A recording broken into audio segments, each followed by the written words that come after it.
On my 57th birthday at my daughter's penthouse, I felt dizzy and went to the kitchen for water. What I saw there shocked me so badly that I faked a heart attack right on the spot.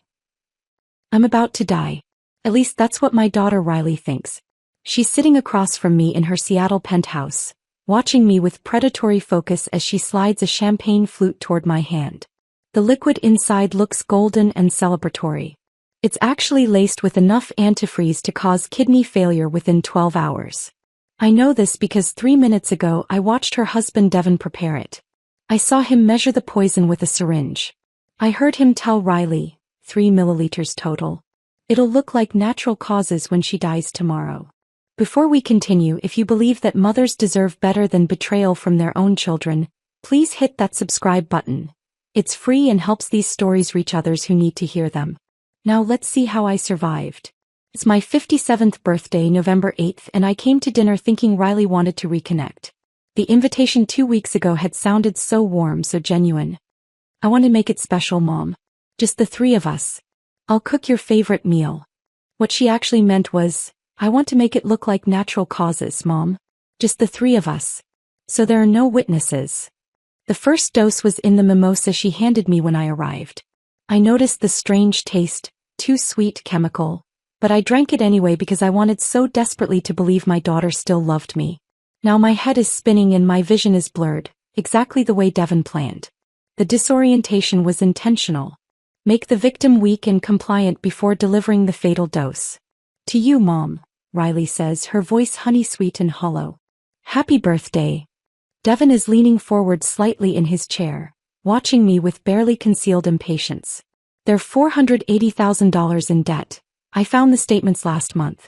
They're about to lose this penthouse, the luxury cars, the designer lifestyle they've built on credit cards and lies. They think killing me will solve everything. They think my life insurance policy and retirement account will save them. They have no idea that I own a $180 million commercial property portfolio. That I've spent 32 years building an empire in complete silence. That the modest retiree they see, the woman in clearance rack blazers who clips coupons and drives a dented Camry, is actually one of the wealthiest property owners in Washington state. I kept it secret because I wanted Riley to develop her own character, her own work ethic. I wanted her to appreciate sacrifice and understand the value of hard work. I thought hiding my wealth would make her strong and independent. Instead, it just made her willing to kill me. I look at the champagne glass. I look at my daughter's face, tight with anticipation. I look at Devin's cold, calculating eyes. And I make my move. I clutch my chest and gasp. My hand flies to my sternum.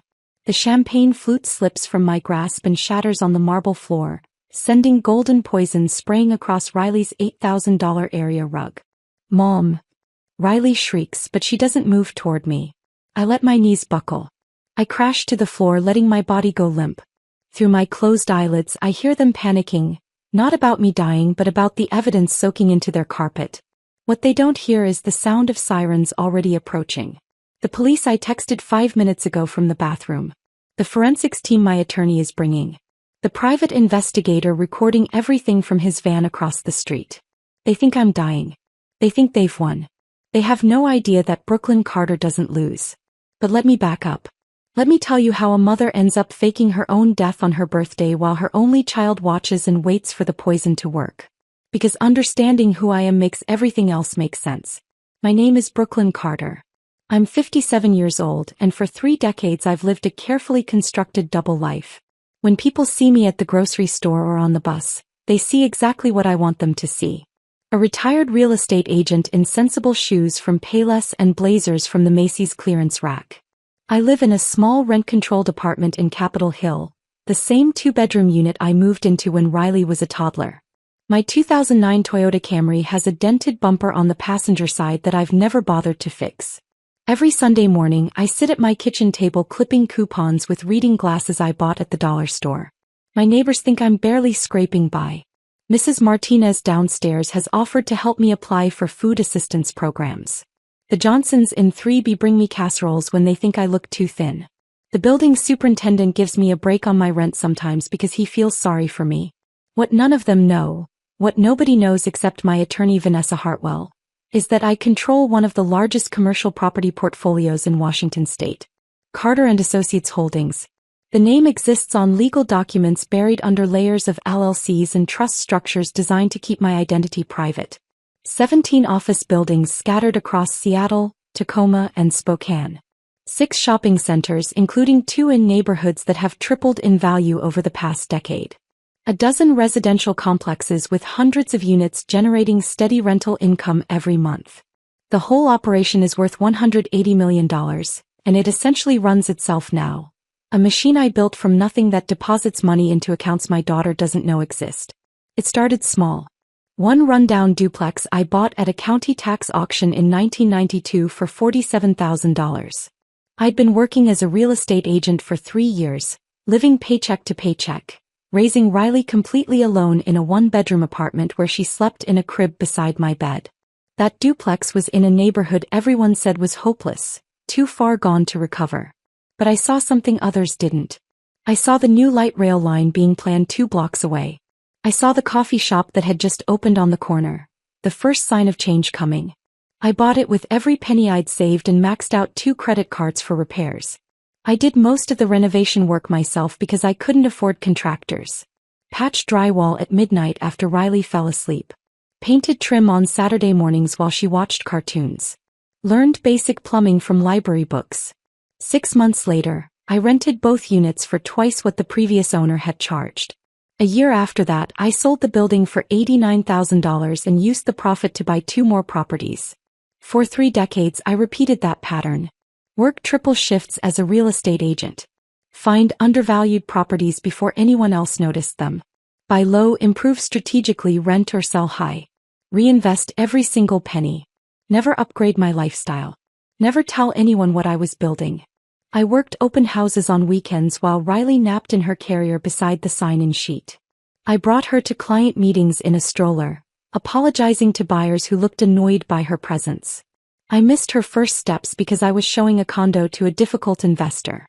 I missed her dance recital because I was closing a deal on a strip mall in Olympia. The wealth accumulated slowly at first, then faster than I'd imagined possible. But I never changed my apartment or bought a new car or wore expensive clothes. I kept it all hidden because I had a philosophy about raising my daughter. I wanted Riley to develop her own character, her own work ethic, her own sense of accomplishment. I didn't want her to become one of those trust fund kids who never learned the value of hard work, who coasted on their parents' success and contributed nothing to the world. So I let her believe I was struggling.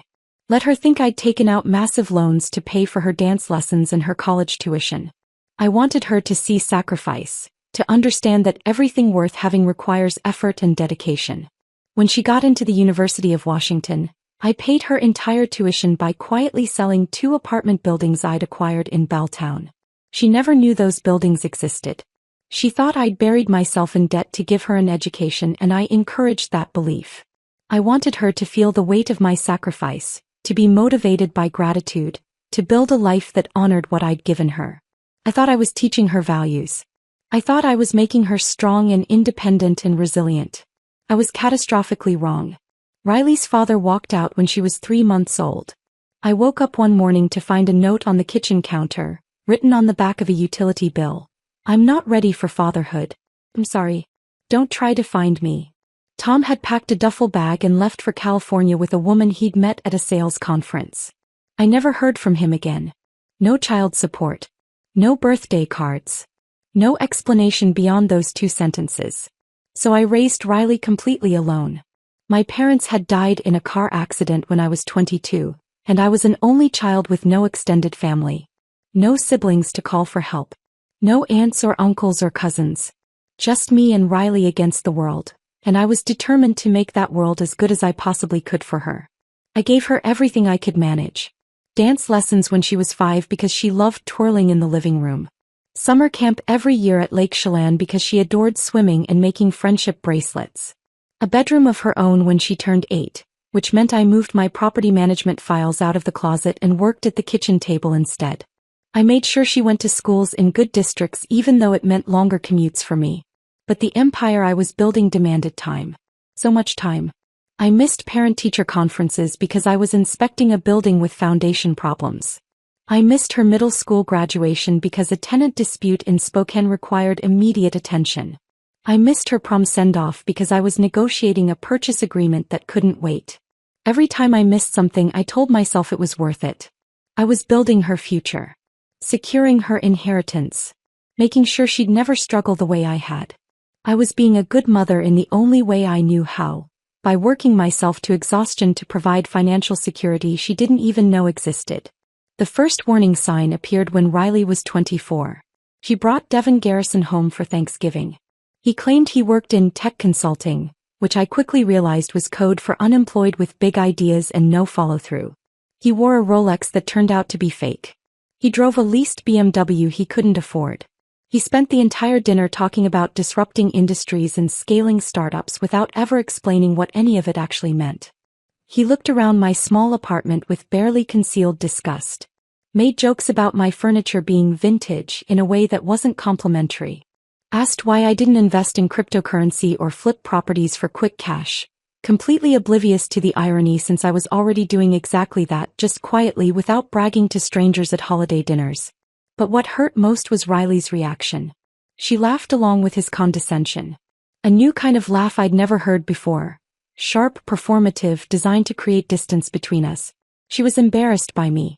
Embarrassed by my modest apartment and my clearance rack clothes and my sensible life. When I pulled her aside in the kitchen and gently suggested that Devin seemed more interested in appearances than substance, she turned on me with genuine anger. You're just jealous that I found someone successful. You've been alone your whole life. You don't understand what it's like to build something with a partner. The words stung deeply, but I convinced myself it was just normal mother-daughter tension. They got married 6 months later in a ceremony that cost $85,000. I found out later through my private investigator that the entire wedding was financed with credit cards. 12 different cards, all maxed out, all carrying interest rates above 20%. That's when the real distance started. Over the next 3 years, Riley's phone calls became less frequent. Her visits became rarer. She stopped asking how I was doing and started making pointed suggestions instead. Had I thought about downsizing? Should I consider selling the Camry? Maybe I should look into senior living communities with meal plans? She was trying to convince me to liquidate what she thought were my only assets so she could access whatever equity existed. She didn't know the apartment was rent-controlled and worth nothing to sell. She didn't know the Camry was paid off and perfectly reliable despite its dented bumper. Last month, during one of her supposed migraine episodes when she asked me to help organize her mail, I found what I'd been dreading. Property tax notices with late fees stacking up. Collection letters from 3 different agencies.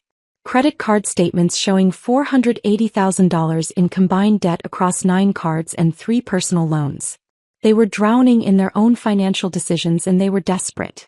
I didn't confront her. I quietly photographed everything with my phone and asked Marcus Webb, my private investigator, to intensify his monitoring of their finances. I needed to understand exactly how bad things had gotten. Then 2 weeks ago, Riley called with that warm, syrupy voice I didn't recognize. She invited me to dinner for my birthday. Just the 3 of us at her penthouse. She'd cook my favorite meal. We'd celebrate properly. She wanted to reconnect after being distant. Something felt wrong about the invitation, but I wanted so desperately to believe her. I wanted to believe my daughter still loved me somewhere beneath the debt and the designer clothes and Devin's toxic influence. So I said yes. I accepted the invitation. I had no idea I was walking into a trap. Now here I am, lying on Riley's cold marble floor with my eyes closed, listening to her and Devin panic about the champagne I spilled. The poison meant to kill me is soaking into their expensive rug instead of destroying my kidneys. And the sirens are getting louder. The sirens are still distant, maybe 3 or 4 blocks away, but getting closer with every second. I stay perfectly still on Riley's marble floor, my body limp, my breathing shallow and irregular. Through my closed eyelids, I can hear Devin's footsteps, frantic, pacing back and forth across the living room. Why are there so many? His voice cracks with panic. Riley, did you call 911 yet? No. Riley's voice comes from somewhere near the kitchen. You said to wait. You said we had to make sure she was actually. Then who called them? The question hangs in the air. I can almost feel their paranoia thickening, their certainty crumbling. They're realizing something has gone terribly wrong with their perfect plan. But to understand how we got here, to this moment where I'm playing dead while my daughter panics about evidence, you need to know how this birthday dinner actually started. Because 5 hours ago I had no idea what was coming. 5 hours ago I still believed my daughter might love me. November 8th arrived cold and drizzly, the kind of typical Seattle weather that seeps into your bones. I took the bus to Riley's building because parking downtown costs a fortune and I've never believed in wasting money on unnecessary expenses. The number 10 dropped me off at First Avenue, and I walked the last 2 blocks with my umbrella fighting against the wind. Harbor Steps Tower rose above me like a glass monument to wealth I knew Riley and Devin didn't actually have. The lobby was all gleaming marble and modern art sculptures. Twisted metal pieces that probably cost more than most people's annual salaries. A massive chandelier hung from the ceiling, each crystal catching the light and throwing rainbows across the polished floor. The doorman looked up from his desk as I approached. His eyes swept over me, my practical raincoat from Target, my sensible shoes, my purse that had seen better days. His expression shifted from professional courtesy to barely concealed judgment. I could see the question forming in his mind. What is this woman doing here? I'm here to see Riley Garrison, I said, keeping my voice steady and polite. Penthouse 2207. His eyebrows lifted slightly, surprise flickering across his face before he caught himself. Of course. Name. Brooklyn Carter. Her mother. Recognition dawned, followed immediately by a careful neutrality that told me everything I needed to know. Riley had never mentioned me to the building staff. Or if she had, it wasn't in any context that suggested pride or affection. Elevators to your left, he said, waving vaguely without looking up again. The ride to the 22nd floor felt endless. The elevator was lined with mirrors on 3 sides, and I caught my reflection from multiple angles. A woman who looked every year of her 57, gray hair that needed touching up, lines around her eyes from decades of stress and sleepless nights. I straightened my collar and told myself it didn't matter what I looked like. This was my daughter. She'd invited me here. She wanted to reconnect. The elevator chimed and the doors slid open onto a small private hallway with only 2 doors. Riley was standing outside the left one, and for a moment, just a flash, I saw the little girl she used to be. The one who'd run to meet me at the door after work, throwing her arms around my legs and chattering about her day. Then the moment passed. The woman in front of me was a stranger wearing my daughter's face. Mom. She stepped forward, her arms opening for a hug. She was dressed in a silk blouse the color of champagne and designer jeans that still had those crisp creases down the front from being recently purchased. Her hair was styled in loose waves that probably cost $200 at a salon. Diamond studs, or what I assumed were meant to look like diamonds, glinted in her ears. The hug felt wrong. Too brief. Too stiff. Like she was embracing someone for a photograph, holding the pose just long enough for it to count before pulling away. Happy birthday, Mom, she said, but her eyes were somewhere else. They flicked past me toward the elevator, then back, then toward the open door of her penthouse. Distracted. Calculating. Like she was checking off boxes on a mental list. Thank you for inviting me, I said, meaning it despite the awkwardness. It's been too long. I know. I'm sorry about that. Things have just been so crazy with Devin's business and the renovation projects and, well, you know how it is. She gestured for me to follow her inside. Come in, come in. Dinner's almost ready. The penthouse took my breath away, but not in a good way. Floor-to-ceiling windows dominated the far wall, offering a panoramic view of Elliott Bay and the Seattle skyline. The furniture was all sharp angles and minimalist design, beautiful but uncomfortable looking. Everything was white or gray or glass. Modern art hung on the walls, abstract pieces that probably had names like Untitled Number 7, and price tags that would make normal people weep. But what hit me hardest was the smell. White orchids. Massive arrangements of them scattered throughout the space, their cloying sweetness so overpowering it made my head ache within seconds. The scent masked something else underneath, something chemical and sharp that I couldn't quite identify. Wow, I said because Riley was watching me, waiting for a reaction. This is beautiful. 4.2 million, Riley said, a note of pride creeping into her voice. We got it for a steal, actually. The previous owner needed to sell fast. Devin handled the whole negotiation. I nodded, remembering the property tax notices I'd seen in her mail last month. The ones showing they were 3 months behind. The ones that would lead to foreclosure proceedings if they didn't catch up soon. Brooklyn. Devon's voice came from the dining area. He was sitting at the table with a glass of red wine, his posture deliberately casual. Legs crossed, one arm draped over the back of his chair. He didn't stand when I entered. Didn't smile. You made it. I was starting to think you'd gotten lost on the bus. The comment landed exactly as he intended it. A small cruelty.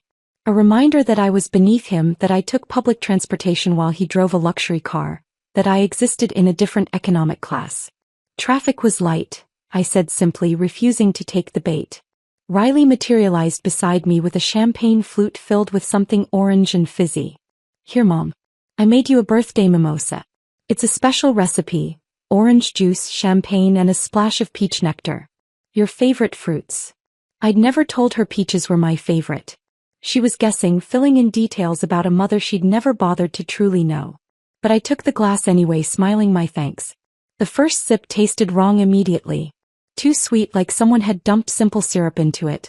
And underneath the sweetness was something else. A chemical aftertaste that made my tongue feel slightly numb, like I'd been to the dentist. I assumed it was cheap champagne or artificial juice, the kind of corner cutting that people drowning in debt resort to. I forced myself to take another sip so Riley wouldn't feel rejected. The numbness spread slightly, a tingling sensation in my mouth that felt distinctly unpleasant. Sit, Riley said, guiding me toward the dining table. Dinner's almost ready. I made your favorite pot roast with carrots and potatoes. I'd mentioned liking pot roast once, maybe 15 years ago. The fact that she'd remembered felt like a small victory, a sign that maybe she did still care somewhere beneath all this distance. Devon watched me settle into my chair across from him. His eyes were cold, assessing like I was a problem he was trying to solve. So Brooklyn, he said, swirling his wine. Riley mentioned your birthday. 57, right? That's a tough age. Health starts declining. Memory issues. You taking care of yourself? I'm fine, thank you. Because we worry, you know. Living alone at your age in that neighborhood. Capitol Hill's gotten rough. All those homeless camps. We keep telling you, you should think about downsizing. Maybe one of those senior communities with meal plans and activities. Wouldn't that be better than struggling alone? I gripped my champagne flute a little tighter. I'm not struggling. And I like my apartment. But for how much longer? Devon leaned forward, his voice taking on a tone of false concern that made my skin crawl. Be realistic. You're not getting any younger. What happens when you can't manage stairs anymore? When you need help with basic tasks? Riley and I have been discussing it, and we think it's time to make some practical decisions about your future. Riley appeared from the kitchen carrying a platter. She set it down in the center of the table, pot roast that actually looked and smelled delicious, but she didn't meet my eyes. Devon, let's not talk about this now, she murmured. It's Mom's birthday.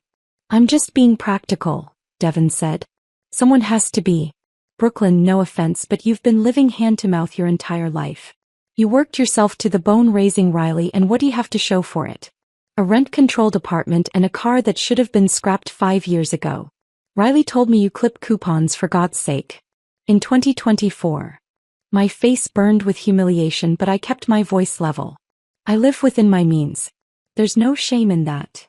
No, but there's no wisdom in it either. You're sitting on what, $400,000 in your 401k? Maybe more? That's just rotting in some low-yield account while your own daughter is trying to build something real. We've got this wellness startup. Meditation apps, corporate wellness programs, huge market potential, and we're looking for seed investors. You could triple your money in 18 months. Instead, you're hoarding it like some Depression-era miser while Riley loses everything. The words hit me like physical blows. Not because they hurt, I'd heard worse from business rivals over the years, but because Riley was sitting right there saying nothing. Not defending me.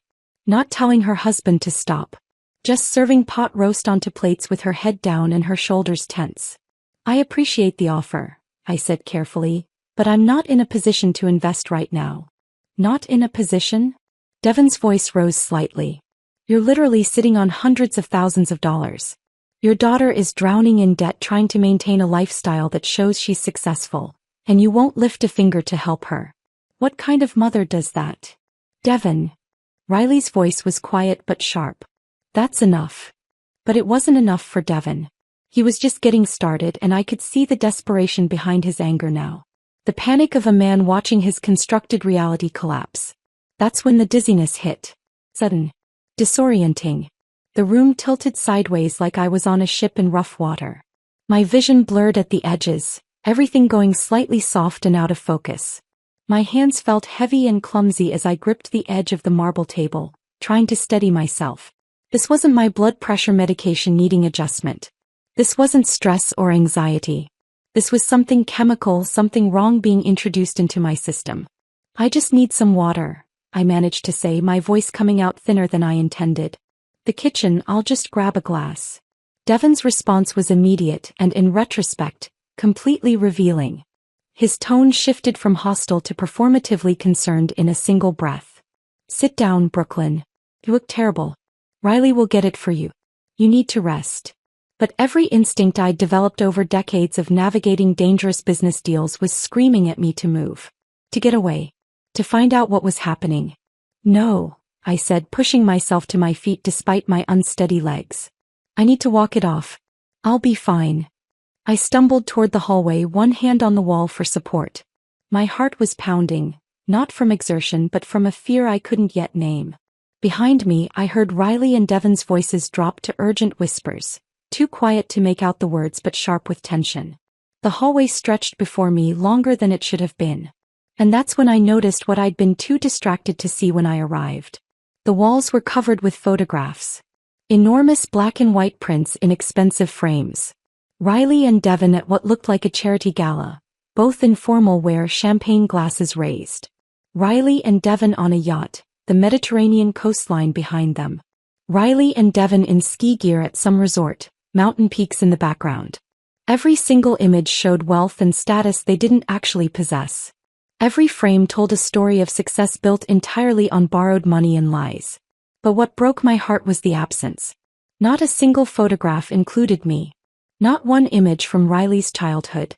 Not the picture from her college graduation where I stood beside her in my thrift store suit, so proud I could barely speak. That photo used to sit on her bookshelf in her first apartment. She'd kept it for years. Now it was gone. Erased. Like I'd never existed. Like the sacrifices I'd made, the life I'd built for her, meant nothing compared to these carefully staged images of a fake life. My legs carried me forward, but my heart was breaking with each step. The dizziness was getting worse, my vision narrowing at the edges. I reached out to steady myself against the wall and my hand left a smudge on the pristine white paint. That's when I heard the voices coming from the kitchen. Hushed but urgent. Conspiratorial. I pressed my back against the wall and peered through the narrow gap where the door stood slightly ajar. And everything I thought I knew about my daughter shattered in an instant. And everything I thought I knew about my daughter shattered in an instant. Through the 3-inch gap in the kitchen door, I could see Devon standing at the center island. The recessed lighting cast sharp shadows across his face, making him look like something from a nightmare. In front of him sat my champagne flute, the one I'd left on the coffee table in the living room when I'd excused myself. But it wasn't alone anymore. Beside it sat a small amber vial. No label. No prescription information. Just dark glass catching the light. Next to that was a graduated syringe, the kind with precise measurement markings etched along the side. The kind you'd use in a laboratory. Or the kind you'd use if you needed to get a dosage exactly right. My breath caught in my throat, creating a small sound I immediately regretted. I pressed myself flatter against the hallway wall, praying they hadn't heard. Devon was holding the vial up to the light, examining it with the clinical detachment of someone conducting a science experiment. Not the nervous energy of someone about to commit murder. Just cold, calculated focus. Riley stood by the farmhouse sink on the far side of the kitchen. Her back was to me, but I could see her hands gripping the granite countertop, her knuckles bone white from the pressure. That Cartier bracelet Devon had given her for their second anniversary, the one that had probably added another $15,000 to their debt, caught the light and sparkled with obscene cheerfulness. "How much did you already give her?" Riley's voice was barely above a whisper, but the kitchen's marble surfaces and steel appliances created perfect acoustics. Every word carried to where I stood frozen in the hallway. My mind was screaming at me. Run. Call the police. Do something. But my body wouldn't respond. I was paralyzed by the absolute impossibility of what I was witnessing. This couldn't be real. This couldn't be my daughter discussing. 0.5 milliliters in the mimosa, Devon said, and his tone was so matter-of-fact it made my stomach turn. Like he was explaining a cooking measurement. Like this was a recipe he'd followed before. Just enough to make her disoriented and compliant. The antifreeze is sweet. Masks itself in orange juice perfectly. She didn't even hesitate when she drank it. Antifreeze. The word echoed in my skull.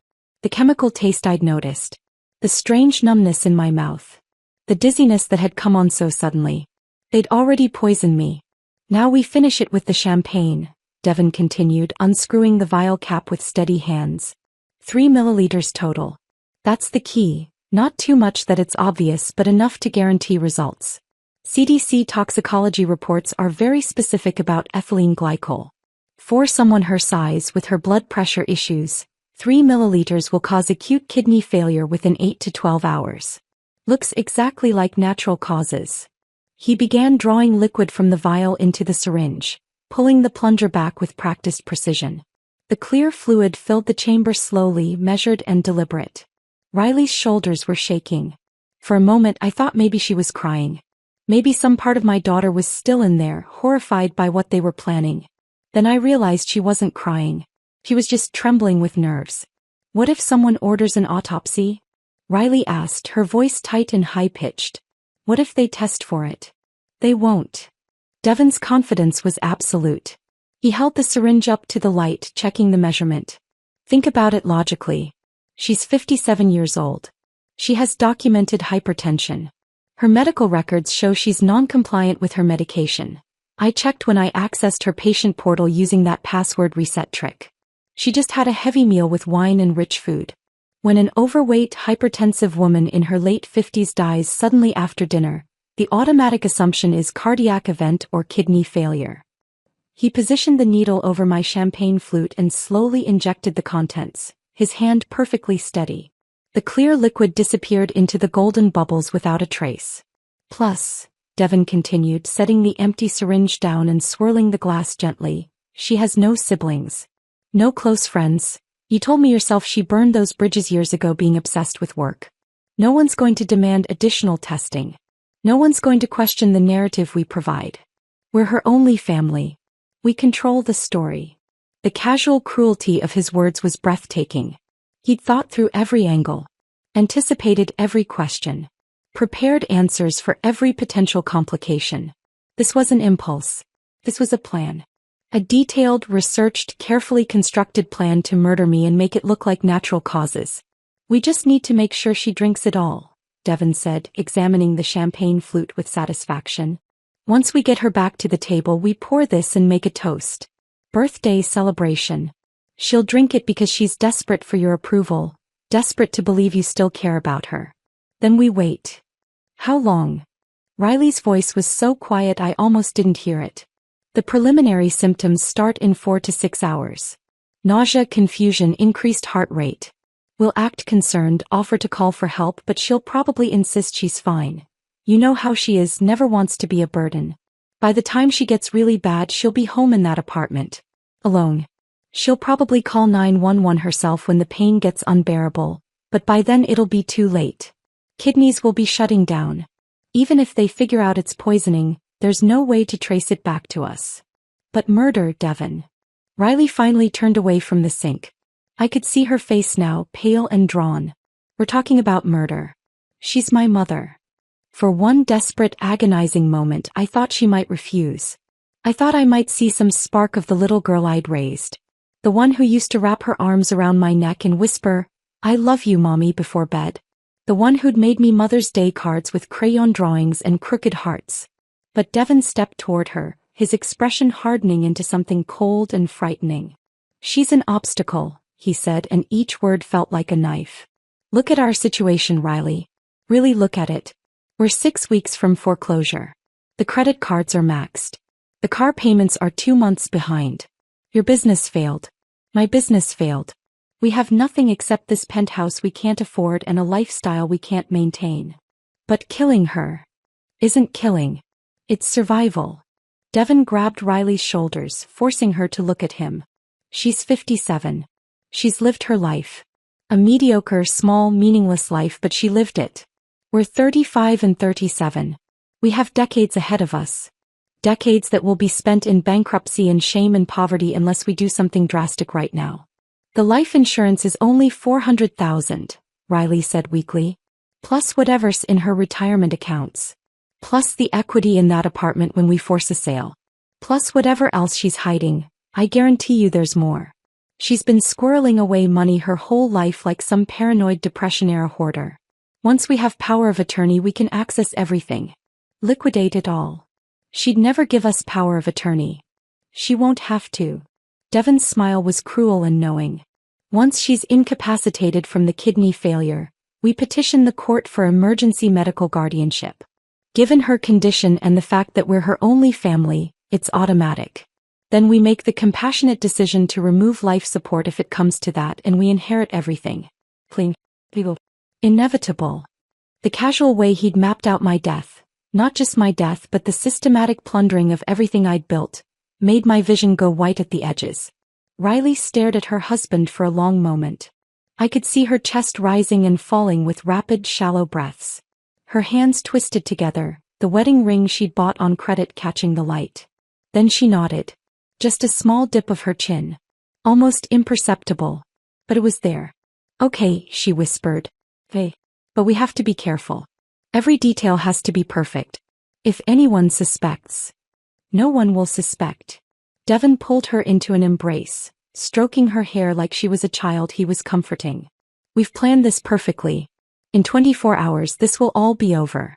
Your mother will be gone, our debts will be paid, and we'll finally have the life we deserve. The life we deserve, Riley repeated, and the hollow way she said it made me want to scream. I backed away from the door with legs that barely supported my weight. My back hit the wall across the hallway and I had to bite down on my fist to keep from making a sound. My own daughter. The child I'd carried for 9 months. The baby I'd nursed in the middle of the night. The little girl I'd rocked through nightmares and held through tears and sacrificed everything to protect.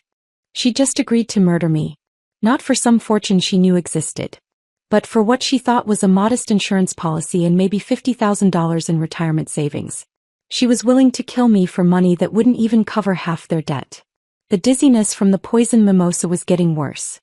My vision swam at the edges, and I could feel my heart racing in an irregular, frightening rhythm. The antifreeze was working exactly as Devon had planned, making me weak, making me disoriented, making me vulnerable for the finishing dose. But something else was happening too. Something Devon couldn't have predicted. The fear and betrayal I felt was crystallizing into something harder. Something cold and sharp and absolutely focused. They'd underestimated me. Assumed I was weak. Assumed I was helpless. Assumed I'd built nothing worth protecting. They had no idea who Brooklyn Carter really was. They didn't know about the $180 million portfolio. They didn't know about the legal protections I'd put in place. They didn't know about the team of professionals I'd assembled. The attorney, the private investigator, the detective who owed me favors. Most importantly, they didn't know that I'd been documenting their financial collapse for months. That I'd suspected something was coming. That I'd prepared for exactly this kind of worst-case scenario. I pushed myself away from the wall and stumbled down the hallway toward the powder room I'd noticed near the entrance. My hands shook as I turned the knob and slipped inside, locking the door behind me with a quiet click that sounded impossibly loud in the silence. The bathroom was small but expensive. Marble countertops, designer fixtures, scented candles that probably cost $40 each. I gripped the edge of the sink and stared at my reflection in the mirror. My face was pale, almost gray. My pupils were slightly dilated. Small signs of the poison already working through my system. But my eyes were clear, focused, filled with a rage so pure it felt like electricity in my veins. I pulled my phone from my purse with trembling hands and opened my encrypted messaging app. 3 messages. 3 people who would understand exactly what to do. The first went to Lieutenant Grace Nakamura, Seattle PD. We'd worked together 2 years ago on a tenant fraud case. She owed me, and she was someone who didn't ask unnecessary questions. Code red. Attempted homicide in progress. 57 years old female. Suspects, family members. Poisoning via antifreeze in beverage. Address. Penthouse 2207 Harbor Steps Tower, 1221 First Avenue. Covert response required. Evidence in kitchen. Champagne flute contains ethylene glycol. Do not announce arrival. The second went to Vanessa Hartwell, my attorney and the only person who knew about Carter and Associates Holdings. Execute safeguard protocol immediately. Attempted murder confirmed. Activate forensic accountants and bring emergency medical team to Harborview Medical Center. I'm going under. Document everything. The third went to Marcus Webb, my private investigator. Omega situation. Get to Harbor Steps Tower now. Bring audio-video surveillance equipment. Park across street. Record everything from this point forward. Suspects: Riley Garrison and Devin Garrison. Crime: attempted murder by poisoning. I hit send on all 3 messages and then deleted them from my visible chat history. The encrypted app would keep them on the recipient's devices, but there'd be no trace on mine if someone checked. I splashed cold water on my face, watching the droplets run down my chin and drip into the marble sink. My reflection stared back at me, a woman who looked every year of her age, who looked tired and scared and hurt. But underneath that there was something else. Something Devin and Riley would never see coming. I dried my face with one of their expensive hand towels and took a deep breath. It was time to give the performance of my lifetime. Time to walk back into that living room, accept that poisoned champagne, and fake a collapse so convincing they'd never suspect I'd heard every word. Let them think I was dying. Let them panic about evidence. Let them believe they'd won. By the time they realized their mistake, the handcuffs would already be closing around their wrists. I unlocked the bathroom door and stepped back into the hallway ready to finish this.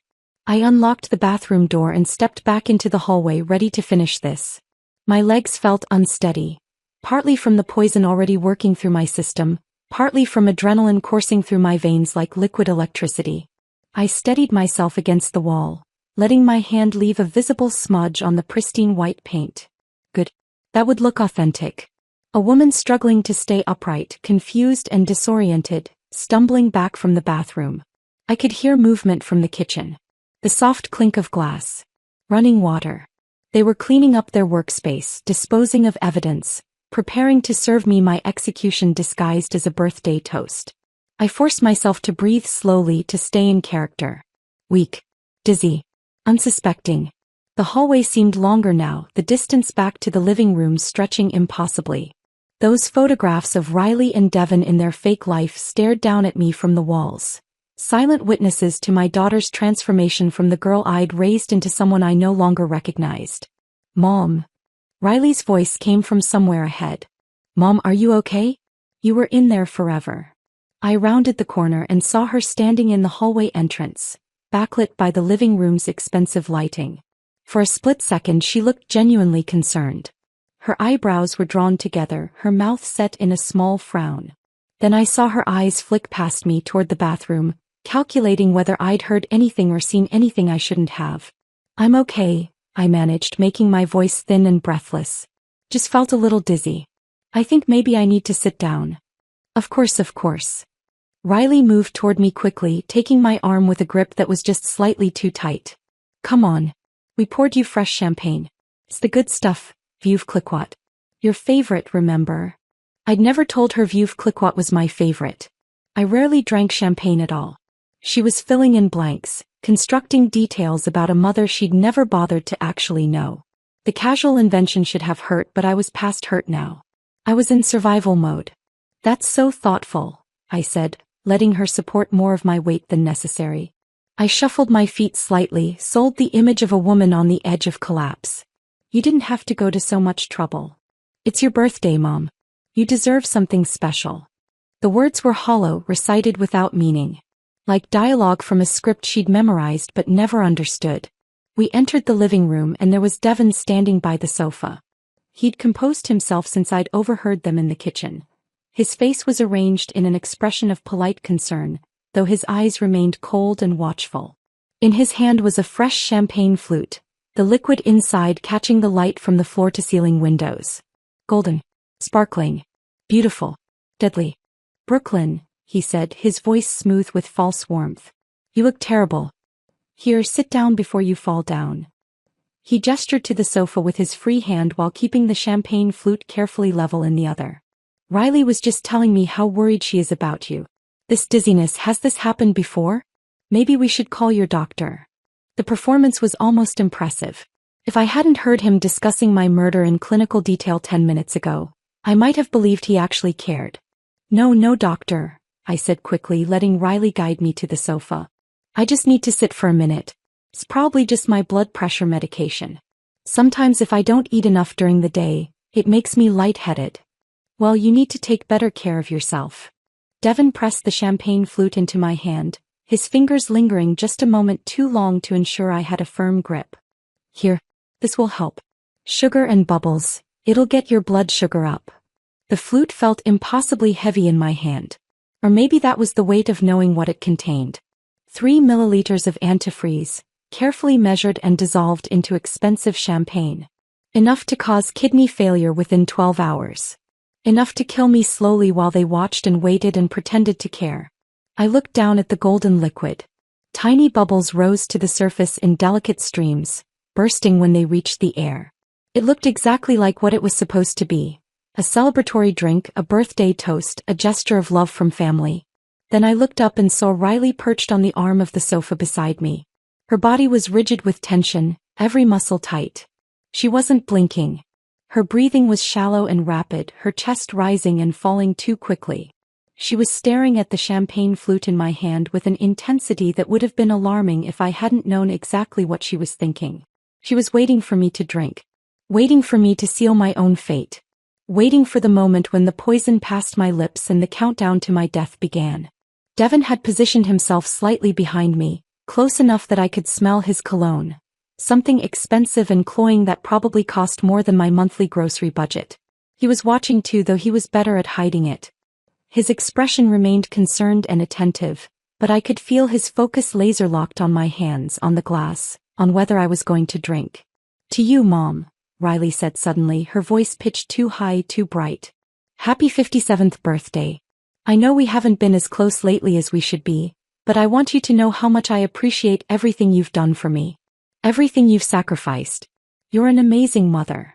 The lies came so easily to her. The words were exactly what I'd longed to hear for years, but they meant nothing. Less than nothing. They were just bait, manipulation designed to make me emotional enough to drink without thinking. I raised the glass toward my lips. My hand was shaking. That part wasn't performance, that was genuine fear mixing with rage, but it worked in my favor. I looked fragile. Vulnerable. Exactly what they wanted to see. The rim of the glass touched my mouth. I tilted it just slightly, letting the smallest amount of liquid touch my tongue. Sweet, with that distinctive chemical burn underneath that I now recognized as antifreeze. The taste was masked well by the champagne and what tasted like added sugar syrup, but it was there. Undeniable proof of what they'd done. I let my eyes widen slightly as if registering that something was wrong. Let my breath catch. Then I clutched my chest with my free hand. The gasp that tore from my throat was half performance, half genuine horror at what my own child had become. My fingers dug into the fabric of my blouse, gripping hard enough that my knuckles went white. The champagne flute slipped from my other hand. I didn't throw it, I just let it fall, let gravity take over. It hit Riley's pristine white area rug and shattered. Golden liquid sprayed across the expensive wool in a spreading stain, glass shards scattering like tiny diamonds across the floor. The sound of breaking crystal was sharp and final in the quiet penthouse. Mom! Riley shrieked, and her voice was perfect panic. But she didn't move toward me. She didn't reach out to catch me or help me. She froze exactly where she was, her eyes locked on the champagne soaking into her $8,000 rug. Not concern for her dying mother. Concern for the evidence spreading across her floor. I squeezed my eyes shut and let my body go completely limp. Decades of working on construction sites, of climbing ladders and walking roof edges and inspecting unstable structures. All of that had taught me how to fall without seriously hurting myself. I let my knees buckle and went down hard, my body crumpling sideways off the sofa onto the cold hardwood floor that extended beyond the rug's edge. The impact jarred my hip and sent a spike of pain up my spine, but I'd taken worse falls. I knew how to distribute the force, how to protect my head, how to land in a way that looked devastating but wasn't actually dangerous. I let my head loll to the side, my cheek pressed against the floor. kept my eyes squeezed shut, made my breathing shallow and irregular, not the steady rhythm of someone faking, but the erratic gasps of someone in genuine distress. Through my closed eyelids, I could hear everything with crystal clarity. Is she dying already? Riley's voice was high-pitched and panicked, but still she didn't come to me. I could hear her heels clicking rapidly, but the sound was moving away, not closer. Devon, she barely drank any. What if? Shut up. Devon's voice was sharp as a blade. Check her pulse. No, wait, don't touch her. Pause. I could feel him moving closer, sense his presence looming over my motionless body. If she's having a real heart attack and we didn't give her enough poison, this is actually better, Devon said, his voice dropping to an urgent whisper. Natural causes. No investigation. But we need to be smart about this. But the champagne, Riley hissed, and now I could hear genuine fear creeping into her voice. Devon, it's all over the rug. If the paramedics come and test it, if anyone tests it, then get it cleaned up. Devon snapped. Now, Riley. Use club soda, blot it. Don't rub or it'll spread. Move. I heard Riley's heels clicking frantically toward the kitchen. Heard cabinets opening, bottles clinking, the sound of liquid being poured. She was trying to clean up the poisoned champagne, trying to eliminate the evidence before help arrived. Devon's footsteps circled me slowly. I could feel him leaning down, close enough that I could smell his cologne and the wine on his breath. Close enough that if I'd opened my eyes, I would have been staring directly into his face. Come on, he muttered so quietly I almost didn't hear it. Come on, you stubborn old woman. Just die already. Just make this easy. The words should have terrified me. Should have made me want to scream or fight or run. But instead I felt that cold rage solidify into something harder. Something unbreakable. He straightened up and I heard his phone come out of his pocket. The sound of him dialing. His voice shifted back to that false concern as he spoke. Yes, 911. My mother-in-law just collapsed. I think she's having a heart attack. Yes, she's breathing, but it's very shallow. The address is. But he never finished that sentence. Because at that exact moment, the sound I'd been waiting for cut through the night. Sirens. Multiple sirens growing louder by the second. Not the single ambulance Devon was trying to call. Not the delayed response that would arrive after they'd cleaned up the evidence and constructed their story. This was a full response. Police. Fire department. Paramedics. All converging on this address at the same time, responding to the messages I'd sent from the bathroom 15 minutes ago. Devon's voice cut off mid-sentence. I heard his phone clatter to the floor. What the? He moved to the windows and I could picture him staring down at the street below, watching emergency vehicles arrive in force. Riley, why are there so many? Did you call 911? No. Riley's voice came from the kitchen, sharp with panic. You said to wait. You said we had to be careful about timing. Then who? The sirens were deafening now, right outside the building. I could hear car doors slamming, multiple sets of footsteps, the crackle of police radios. Something's wrong. Devon's voice had lost all its smooth confidence. Now it was raw panic, real fear. This isn't normal. This is too fast, too coordinated. He did something. That old woman did something. She couldn't have. Riley was back in the living room now and I could hear her pacing, her heels clicking erratically across the floor. She was dizzy, she was confused, she barely made it back from the bathroom. Then explain this. Devon shouted and I heard something hit the wall. Explain why there are 5 police cars and 2 ambulances outside right now. The penthouse door exploded inward. Not literally, but the force of the entry made it sound that way. Heavy boots pounded across the marble entryway. Multiple voices shouted commands in that specific authoritative tone that meant law enforcement. Seattle PD. Hands where we can see them. Step away from the victim. I kept my eyes closed, kept my body perfectly limp. Professional hands were on me within seconds. Checking my pulse, my breathing, my responsiveness. I felt someone lift my eyelids gently, saw blurred shapes through my lashes. Ma'am, can you hear me? I'm Officer Martinez with Seattle Fire. You're safe now. We've got you. But the voice that mattered came half a second later, so quiet that only I could hear it. A woman's voice, low and close to my ear. Mrs. Carter, it's Vanessa. The recording devices are active. Forensics has the champagne sample and the vial from the kitchen. Marcus has video from outside. You're clear. You can stop now. Relief flooded through me so powerfully I almost broke character. But I held on just a moment longer, letting my eyelids flutter open just slightly. Through my lashes I saw organized chaos. Uniformed officers. Paramedics with equipment. Plainclothes detectives with badges clipped to their belts. And beyond them, pressed against the far wall like trapped animals, I saw Riley and Devon. Their faces were drained of color. Their expensive clothes suddenly looked like costumes. All their borrowed wealth, their carefully constructed facade meant nothing now. We didn't do anything. Riley was screaming, her voice shrill and desperate. She just collapsed. We were about to call 911. This is insane. Her performance was good. Almost believable. The terrified daughter watching her mother have a medical emergency. But I knew better. I knew the calculation behind those tears. Devon tried a different approach, his voice shifting to indignant authority even though it shook at the edges. This is a massive overreaction. My mother-in-law had a dizzy spell. You're traumatizing her with all this chaos. I want badge numbers. I'm calling my lawyer. But then Lieutenant Grace Nakamura stepped into my field of vision. Her badge was clipped to her belt, her expression carved from granite and absolute certainty. Riley Garrison, Devon Garrison, she said, her voice cutting through all their protests like a knife. You're both under arrest for attempted murder. Riley Garrison, Devon Garrison, Lieutenant Nakamura said, her voice cutting through all their protests like a knife. You're both under arrest for attempted murder. You have the right to remain silent. Anything you say can and will be used against you in a court of law. You have the right to an attorney. If you cannot afford an attorney, one will be provided for you. The Miranda rights continued, each word falling like a hammer blow in the suddenly silent penthouse. I kept my eyes mostly closed, just watching through my lashes as the scene unfolded around me.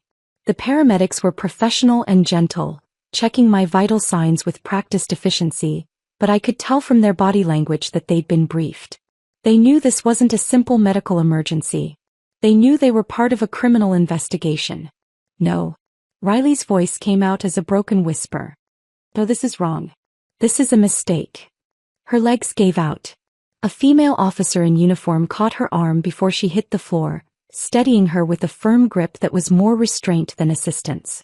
Mom. Riley's voice rose to a shriek. Mom, tell them. Tell them this is a mistake.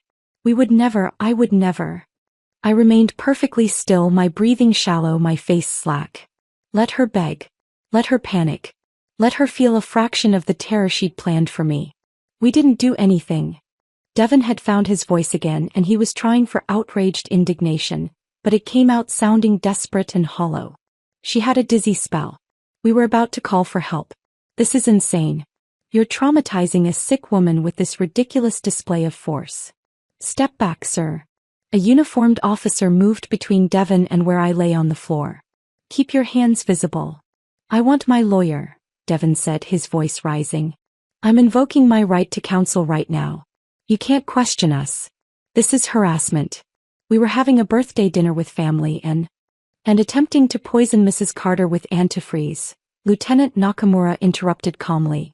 She pulled out her phone and showed Devon something on the screen. We have video surveillance from outside this unit. We have testimony from Mrs. Carter sent before her collapse.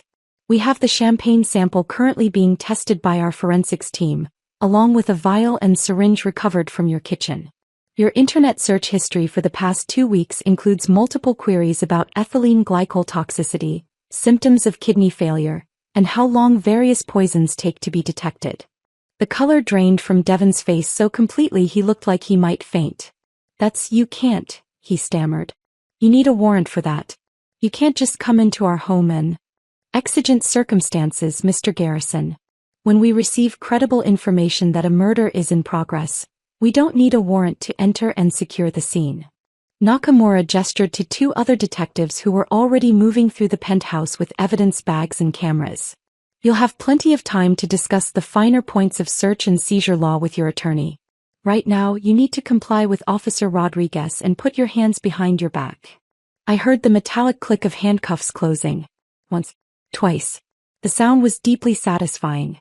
This is insane, Riley was sobbing now, her carefully applied makeup running in dark streaks down her face. Mom, please, you have to tell them. This is a misunderstanding. We were trying to help you. You were sick and we were worried and... Ma'am, you need to stop talking. The female officer holding Riley's arms spoke firmly but not unkindly. Anything you say right now can and will be used against you. I strongly advise you to wait for your attorney. But Riley couldn't stop. The words kept pouring out, desperate and panicked. We didn't poison anyone. That's ridiculous. Why would we do that? She's my mother. I love my mother. We were celebrating her birthday.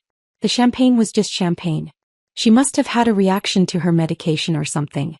This is all a terrible mistake. The forensics team will determine what was in that champagne, Nakamura said evenly. Along with the vial and syringe we found in your kitchen, and the stain on your carpet that you were actively trying to clean when we arrived. Riley's mouth opened and closed, but no more words came out. The reality of how completely they'd been caught was finally sinking in. The paramedics had finished their initial assessment. One of them, a woman in her 40s with kind eyes and efficient movements, leaned close to me. Mrs. Carter, I know you can hear me. We're going to transport you to Harborview Medical Center. You've been exposed to ethylene glycol, and we need to get treatment started immediately. Can you squeeze my hand if you understand? I gave her fingers the slightest pressure. Enough to confirm comprehension, not enough to break the appearance that I was barely conscious. Good. We've got you. You're safe now. They lifted me onto the gurney with practiced coordination, strapping me down securely. As they raised the gurney to rolling height, I finally allowed myself to turn my head just slightly. Just enough to make direct eye contact with Riley. She was standing against the wall, handcuffed, her silk blouse rumpled and her designer jeans suddenly looking cheap and garish under the harsh lights. Mascara tracked down her face in thick black rivers. Her mouth was open, her eyes wide and desperate.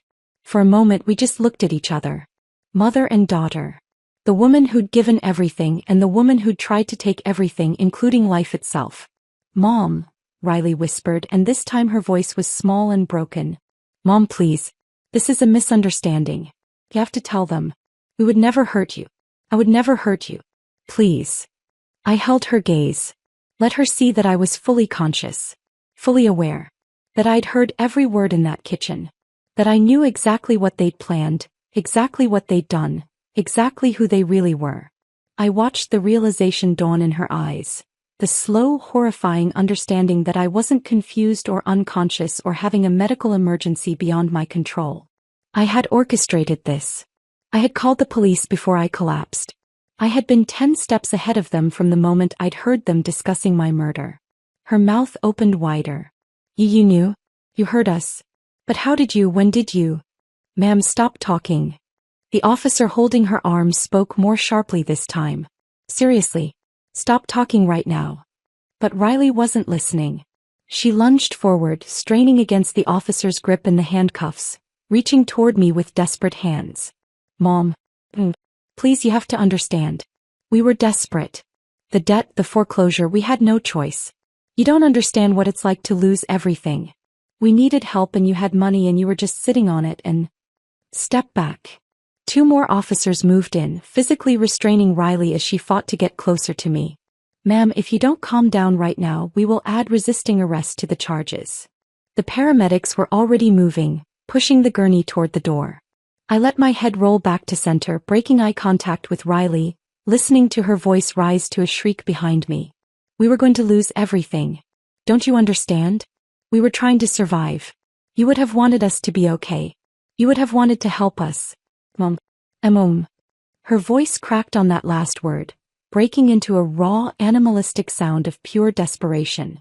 The elevator doors were open, waiting. The paramedics wheeled me inside, and Vanessa appeared beside the gurney, her professional demeanor firmly in place but her eyes showing relief and something that might have been pride. You did it, she said quietly. You actually pulled it off. Through the closing elevator doors I caught one last glimpse of the penthouse. The floor-to-ceiling windows showing the Seattle skyline at night. The expensive furniture and meaningless art. Riley and Devon in handcuffs surrounded by police officers. My daughter's face, twisted with panic and rage and the dawning horror of consequences she'd never imagined. Mom. Riley's voice reached me one final time, echoing down the hallway. Please.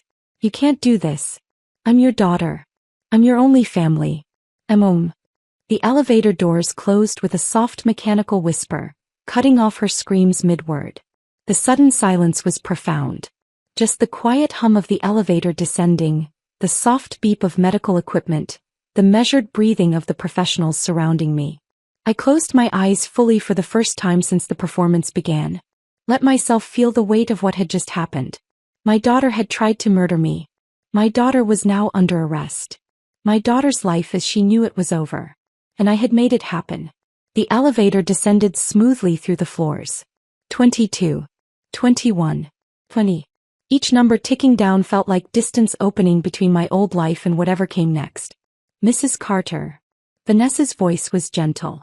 We need to get you to the hospital for treatment. You did ingest some of the antifreeze and even a small amount can be dangerous. But the doctors are standing by. They know you're coming. You're going to be fine. I opened my eyes and looked at her. Really looked at her. Vanessa Hartwell, the attorney who'd helped me build Carter and Associates in secret, who'd structured the trusts and the LLCs and the protections that kept my wealth hidden. Who drafted the safeguard protocol 3 months ago when I'd first started suspecting Riley's desperation might lead somewhere dark. The evidence? I managed to whisper, my throat raw from controlling my breathing for so long. Solid, Vanessa confirmed. Marcus has video from the moment you arrived at the building. The champagne sample was collected immediately. It's already on its way to the lab, but the field test confirmed ethylene glycol. The vial and syringe from the kitchen are bagged and tagged. Riley's frantic attempt to clean the carpet before calling 911 was captured on the officer's body cameras. And your messages to Nakamura are time-stamped before your collapse, establishing that you were aware of the threat and took action. The elevator reached the ground floor. The doors opened onto organized chaos. More emergency vehicles, more police, curious residents of the building being held back by uniformed officers. News crews were already setting up in the street beyond the police tape, their cameras and lights creating a circus atmosphere. As the paramedics wheeled me out through the lobby, I saw the doorman who'd looked at me with such dismissiveness earlier. His eyes were wide with shock as he watched the woman he'd thought was too poor to belong here being wheeled out on a gurney, surrounded by police and paramedics, at the center of what was clearly a major criminal investigation. The November night air hit my face as we emerged onto the street. Cold and damp and somehow cleansing. The rain had stopped, leaving the pavement slick and reflective under the emergency lights. They loaded me into the ambulance with efficient care. Vanessa climbed in beside me and Lieutenant Nakamura appeared at the back doors before they closed. Mrs. Carter, she said, and there was genuine respect in her voice. That was either the bravest or the craziest thing I've seen in 15 years of law enforcement. Probably both. I managed a weak smile. Did we get everything we need? Everything and then some. They're going to go away for a long time. She paused. I'm sorry it came to this. Me too. The ambulance doors closed. The siren wailed to life. We pulled away from Harbor Steps Tower, leaving behind the daughter I'd raised and the life I'd built for her and the birthday dinner that had become a crime scene. I was alive. I was safe. I had survived my daughter's attempt to murder me. But as the ambulance sped through the dark Seattle streets toward the hospital, I couldn't shake the echo of Riley's final scream. The word haunted me even as the adrenaline began to fade and the reality of my survival set in. I'd won. I'd saved my own life and brought my daughter to justice. So why did victory feel so much like grief? The question followed me through the emergency room intake, through the blood draws and 4 insertions, through the battery of tests they ran to determine how much antifreeze had actually entered my system. It sat beside me like a ghost as they moved me from the ER to a private room on the 4th floor, away from the public areas where reporters were already starting to gather. The private room at Harborview Medical Center was quiet in a way that felt almost holy after the chaos of the arrest. The walls were pale blue, the lighting soft and indirect. Medical equipment beeped and hummed with steady reassurance. Proof that I was alive, that my heart was beating, that my kidneys were still functioning despite Riley's best efforts to destroy them. I lay in the hospital bed, no longer performing, no longer pretending. Just Brooklyn Carter, 57 years old, trying to process the fact that my only child had attempted to murder me for money she didn't know existed. The 4 in my left arm delivered fomepizole, the antidote to ethylene glycol poisoning. The doctor, a tired-looking woman in her 40s, had explained that I'd gotten lucky. The amount I'd actually ingested from that single sip of champagne was minimal, not enough to cause serious damage if treated promptly. The mimosa's dose had been designed to disorient, not kill. If I'd drunk the full champagne flute as planned, the outcome would have been very different. "You'll need to stay overnight for observation," she'd said, checking my chart. "But barring any complications, you should be able to go home tomorrow. You're a very fortunate woman, Mrs. Carter." Fortunate. The word felt obscene given the circumstances. Vanessa sat in the chair beside my bed, her laptop open, her expression focused and professional despite the late hour. She'd been with me since the ambulance ride, handling phone calls and coordinating with the police and managing the sudden explosion of legal issues that came with exposing my wealth and having my daughter arrested for attempted murder. "Marcus is still on site," she said, turning the laptop so I could see the screen. The display showed multiple camera feeds from his surveillance van, still parked across from Harbor Steps Tower. I could see police vehicles, evidence technicians going in and out of the building, and a growing crowd of onlookers and media personnel being held back by yellow tape. "The police are still processing the scene," Vanessa continued. "They've been there for 3 hours now. Forensics collected the champagne residue from the carpet. They literally cut out a section of the rug to preserve it. The vial from the kitchen counter. The syringe Devon threw in the trash under some paper towels. And they found 2 additional bottles in the bar area that field tests suggest may also have been tampered with." I felt my stomach turn. 2 additional bottles? "We think those were backups. In case you didn't drink enough of the champagne, or if you got suspicious and refused it. They wanted multiple delivery methods ready." Vanessa's voice was clinical, detached, but I could see anger simmering beneath her professional composure. "They'd planned this very thoroughly, Brooklyn. This wasn't impulsive. This was calculated." She pulled up another screen showing what looked like official documents. "The DA's office has already been in touch. Catherine Reeves, she's the senior prosecutor handling major crimes. She says this is the most airtight attempted murder case she's seen in a decade. We have your time-stamped messages establishing you knew about the threat before you collapsed. We have video surveillance of Devon preparing the poison. We have audio from the kitchen conversation. We have physical evidence with clear chain of custody. And we have their own panicked behavior when the police arrived. Riley trying to clean up the evidence, Devon's incriminating statements." "What did he say?" I asked. When the first officers arrived and started asking questions, Devon said, and I quote, "She was fine until she drank the champagne." He literally placed her at the scene of poisoning in his very first statement. Vanessa allowed herself a small, grim smile. "His lawyer is going to have nightmares about that." I stared at the surveillance feeds showing my daughter's building. Somewhere in that tower, in that expensive penthouse she couldn't afford, crime scene technicians were photographing and documenting the place where Riley had planned my death. Collecting evidence that would be used to prosecute her. Building the case that would send her to prison. My daughter. In prison. The thought should have brought satisfaction. Justice. Vindication. Instead it just felt hollow. What about the trust? I heard myself ask, though I already knew the answer. We drafted the documents 3 months ago, right after I'd found those credit card statements in Riley's mail and realized how desperate her situation had become. "Executed exactly as planned," Vanessa confirmed. She pulled up the relevant documents on her screen, pages of legal text that I'd spent weeks perfecting with her. "The irrevocable trust stipulates that upon your death or incapacitation under suspicious circumstances, 100% of your assets transfer to the Carter Foundation for Women's Entrepreneurship. Riley is excluded entirely. There's no mechanism for her to contest it, no loophole for her to exploit. The foundation was established 6 weeks ago and is already operational with its own board of directors." "Devon never had any claim to begin with," I said. "Correct. He married Riley, not you. He has no legal standing regarding your estate whatsoever." Vanessa closed that window and opened another. "I've also activated the secondary provisions we discussed. All the quiet financial support you've been providing, the property tax payments on their penthouse, the minimum payments on 3 of their credit cards, Those anonymous deposits you made to their checking account every month to keep them afloat. All of it stopped the moment you were admitted to this hospital. She showed me account statements, transaction histories, a timeline of financial support I'd been providing for the past 18 months without Riley ever knowing. Thousands of dollars a month, channeled through intermediaries so it couldn't be traced back to me.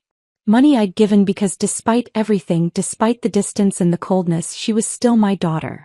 Within 72 hours, Vanessa continued, foreclosure proceedings will begin on the penthouse. They're already 4 months behind on the property tax, and without your payments they have no way to catch up. The bank will repossess Devon's leased BMW and Riley's Mercedes. The credit cards will default. Their carefully constructed lifestyle of borrowed money and fake success ends now. Good, I said and meant it. Let them feel what it's like to have nothing. Let them understand the life they thought I was living, the poverty they assumed I wallowed in while refusing to help them. Vanessa reached over and squeezed my hand. Her palm was warm and solid, real in a way that very little felt right now. How are you doing? Really? I closed my eyes and let myself feel the full weight of what had happened. For hours I'd been running on pure adrenaline and strategic thinking. Planning my survival, executing my escape, ensuring the evidence was collected.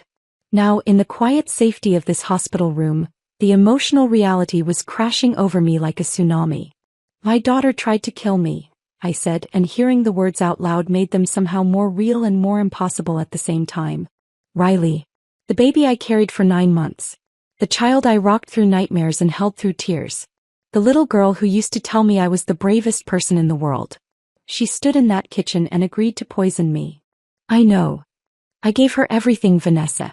Everything. I worked myself into exhaustion. I missed her childhood because I was building something I thought would secure her future. I hid my success because I wanted her to develop character and strength and independence. And what did I create? Someone who sees me as an obstacle. Someone who thinks my life is worth less than their credit card debt. My voice cracked on the last words. I felt tears sliding down my face. The first tears I'd allowed myself since this nightmare began. You didn't create that, Vanessa said firmly. Devon did. Riley was already insecure about money, already ashamed of her modest upbringing, already desperate to appear successful. Devon saw all of that and weaponized it. He isolated her from you, convinced her that you were hoarding resources while she suffered, painted you as selfish and uncaring. He manufactured the resentment that made murder seem justified. But she made the choice, I said, opening my eyes to look at Vanessa. In that kitchen when he laid out the plan, she could have said no. She could have walked away. She could have called the police or warned me or done literally anything except nod and say, okay. That was her choice. Her agency. Her decision. Vanessa didn't argue because she knew I was right. She'd seen the surveillance footage, heard the audio recording. There was no ambiguity about Riley's role. She wasn't a passive victim. She was an active participant. Lieutenant Nakamura will be here soon to take your full statement, Vanessa said after a moment. The prosecutors want you to testify when this goes to trial. I need you to understand what that means. Riley's defense attorney, and she'll hire the best she can afford, probably going even deeper into debt, will paint you as vindictive and manipulative. They'll claim you fabricated evidence. They'll argue you're senile or confused or suffering from paranoid delusions. They'll suggest you orchestrated this whole thing because you're angry about Riley's marriage or jealous of her success or mentally unstable. Let them, I said, sitting up straighter in the hospital bed. The 4 tugged at my arm, but I ignored it. Let them say whatever they want. I heard what I heard in that kitchen. I saw Devon measure poison into my drink. I tasted the antifreeze in that champagne. Those are facts, not delusions. And I'm not going to let my daughter avoid consequences just because she came from my body. Vanessa nodded and I saw approval in her eyes. That's what I needed to hear. Because this is going to get ugly, Brooklyn. It's already starting. There are news vans outside this hospital right now. The story is everywhere. Seattle mother escapes daughter's murder plot. Birthday dinner turns into crime scene. Your name is public. And within 24 hours, someone is going to dig into your background and discover Carter and Associates holdings. I felt my stomach tighten. My wealth becomes public. Yes. The life you've spent 32 years hiding becomes front-page news. Secret millionaire mom outwits killer daughter. The media will have a field day. Every decision you've ever made will be scrutinized and judged by strangers. People will question why you hid your money. They'll call you manipulative for not helping Riley financially. They'll debate whether you somehow drove her to this. I looked at my reflection in the darkened window. The woman staring back looked older than 57. Tired. Hurt. But not broken. There was something new in her eyes. Something harder than before but also strangely clear. Let them talk, I said quietly. I've spent 3 decades hiding my success because I thought it would protect Riley's character. I thought if she didn't know about the money, she'd develop her own work ethic and values and sense of self-worth. Look how that turned out. She developed resentment instead. She learned to see me as worthless. Maybe it's time the world knows exactly who Brooklyn Carter is. Not the persona I created, but the woman who built an empire in silence and survived her own daughter's murder attempt. Vanessa smiled, really smiled for the first time since this started. There's the woman I know. A knock on the door interrupted us. Lieutenant Nakamura entered, her badge still clipped to her belt, her expression professional but not unkind. He held a digital recorder in one hand and a notepad in the other. "Mrs. Carter," she said. "How are you feeling?" "Alive," I said simply. "Good. I'm glad." She pulled up a chair and set the recorder on the table beside my bed. "I need to take your statement. This is going to take a while and some of it will be difficult. But I need you to walk me through everything, from the moment you arrived at the penthouse until the moment we made the arrest. Every detail matters." I took a deep breath, felt the 4 pull at my arm, heard the monitors beeping steadily behind me, looked at Vanessa's reassuring presence, then at Nakamura's attentive focus. "Hey," I said, "let me tell you about my daughter's birthday gift to me." And I began. The statement took 3 hours. Lieutenant Nakamura asked questions in methodical detail, walking me through every moment from the bus ride to Riley's building through the arrest and ambulance transport. She made me describe the taste of the mimosa, the sensation of the dizziness, the exact words I'd heard through the kitchen door. She asked about my relationship with Riley, about Devon, about the financial support I'd been secretly providing. I answered every question honestly, my voice steady even when the memories threatened to overwhelm me. Vanessa sat quietly throughout, occasionally making notes but mostly just being present. A silent anchor keeping me grounded. When it was finally over, when the recorder clicked off and Nakamura closed her notepad, I felt hollowed out. Like I'd just excavated the worst parts of my life and laid them bare for official documentation. "Thank you, Mrs. Carter," Nakamura said. "I know that wasn't easy. Get some rest. We'll be in touch as the case develops." After she left, I lay back against the pillows and stared at the ceiling. The monitors beeped. The 4 dripped. Somewhere down the hall, a nurse laughed at something. Normal sounds. Life continuing as if the world hadn't just tilted on its axis. "Sleep," Vanessa said gently. "Tomorrow we start dealing with everything else." But sleep didn't come easily. And when it did, I dreamed of Riley as a child, reaching for me with small hands, calling "Mommy," in a voice that no longer existed. 3 months later, the King County Courthouse loomed before me like a monument to judgment. I sat in the witness waiting room on the 3rd floor, wearing the navy blue suit Vanessa had helped me select from Nordstrom. Our first shopping trip together where I'd actually allowed myself to buy something expensive. Professional but not flashy. Sympathetic but not weak. The kind of outfit that said credible witness without screaming secret millionaire. Through the heavy wooden door, I could hear muffled sounds from the courtroom. Voices rising and falling. Chairs scraping. The low murmur of a crowd settling in for the show. Because that's what this had become. A show. Entertainment. The salacious story that had dominated local and national news for months. Mother's secret fortune. Daughter's deadly birthday plot. Seattle woman fakes death to expose killer daughter. The poisoned inheritance. A birthday betrayal. The headlines had been relentless. My face was everywhere. The grainy security footage of me being wheeled out on the gurney, my professional headshot from Carter and Associates Holdings that someone had dug up from a real estate licensing database, an old photo from Riley's high school graduation that some former classmate had sold to the media. People I hadn't spoken to in decades had crawled out of the woodwork. Former colleagues requesting interviews. Neighbors from Riley's childhood suddenly remembering how troubled she'd seemed. Documentary filmmakers wanting exclusive rights to my story. Book publishers offering six-figure advances. I'd ignored them all. Every single request, every offer, every attempt to monetize my daughter's attempt to murder me. I had one focus: making sure Riley and Devon faced justice. The door opened and Vanessa stepped inside, immaculate as always in a charcoal gray suit. "They're ready for you," she said gently. "The prosecution just finished their opening statements. Catherine Reeves is brilliant. She laid out the entire case in 20 minutes and had half the jury in tears." I stood, smoothing my skirt with hands that weren't quite steady. "How does Riley look?" "Young." Her attorneys dressed her in a conservative gray dress, minimal makeup, hair pulled back. "They're going for the innocent daughter manipulated by evil husband angle." Vanessa's expression hardened. "Don't let it affect you. Remember what you heard in that kitchen. Remember who chose to say yes." I nodded, forcing myself to breathe slowly. This was it. The moment I'd been preparing for, dreading, and needing in equal measure. Vanessa squeezed my shoulder. "Tell the truth. Stay calm. Look at the jury when you answer. They need to see your humanity, not just hear your words. You've got this, Brooklyn. You're the strongest person I know." The courtroom was smaller than I'd expected, more intimate. Not the cavernous space from legal dramas, but a real room where real lives would be judged. The jury box held 12 ordinary people. I could see their faces clearly from the witness stand. A woman in her 60s who reminded me of my former neighbor, Mrs. Martinez. A young man with tech company casual wear who couldn't have been older than 30.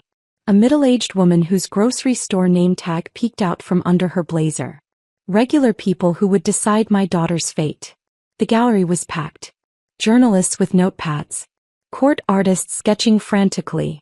People who'd lined up at dawn for a seat at the most sensational trial Seattle had seen in years. And cameras, because the judge had allowed limited media coverage given the public interest.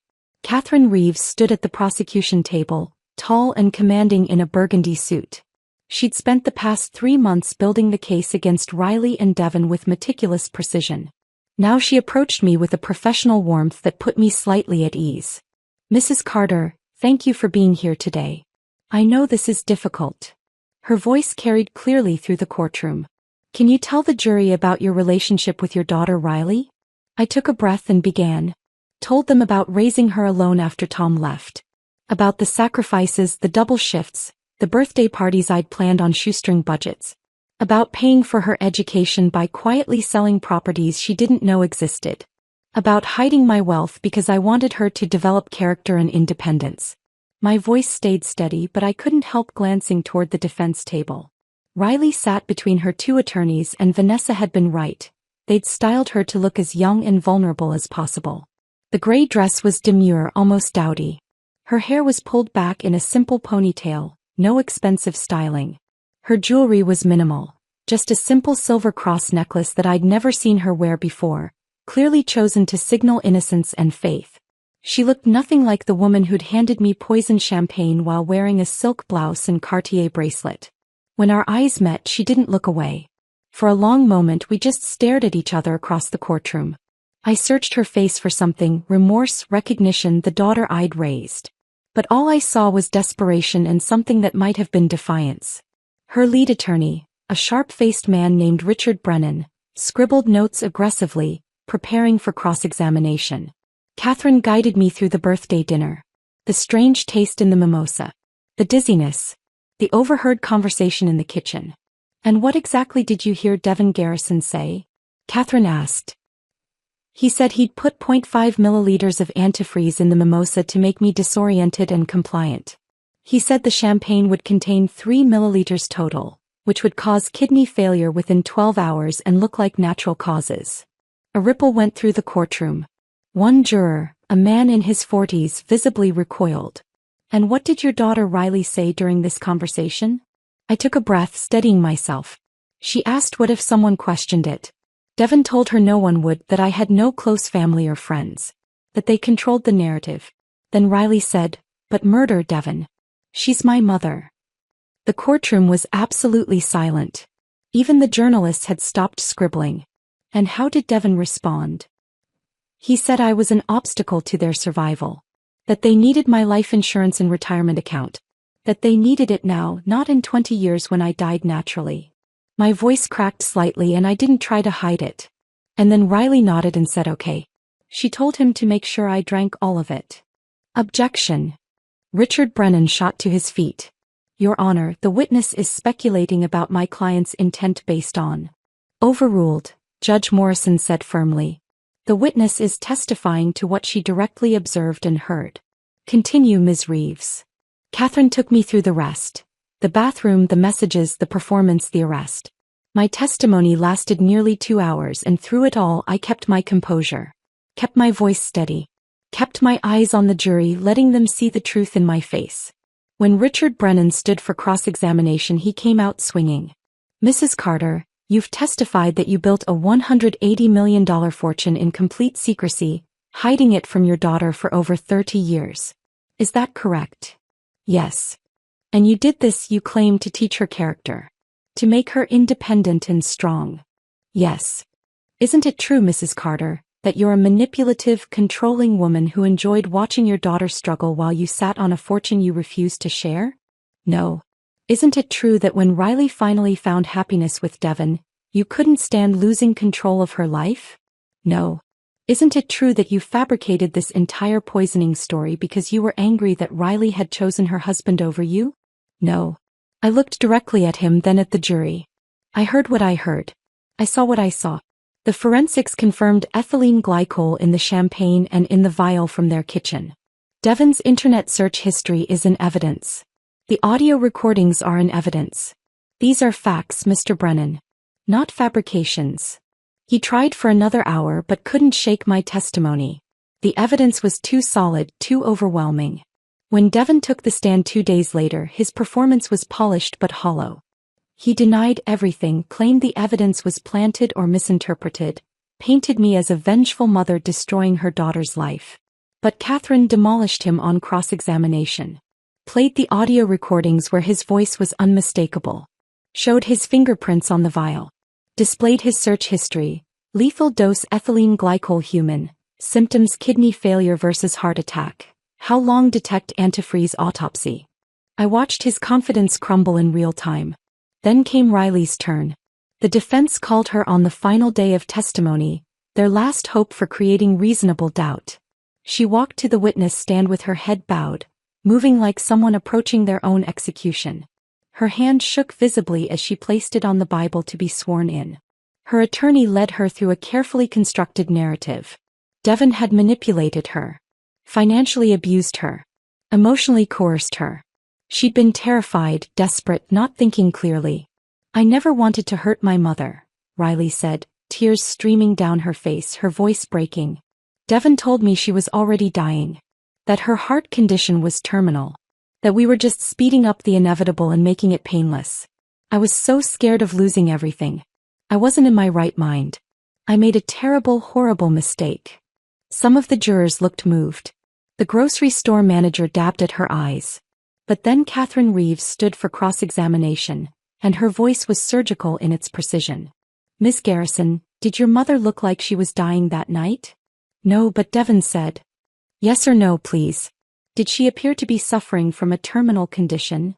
No. Did she ask for help ending her life? No. Did she express any wish to die? No.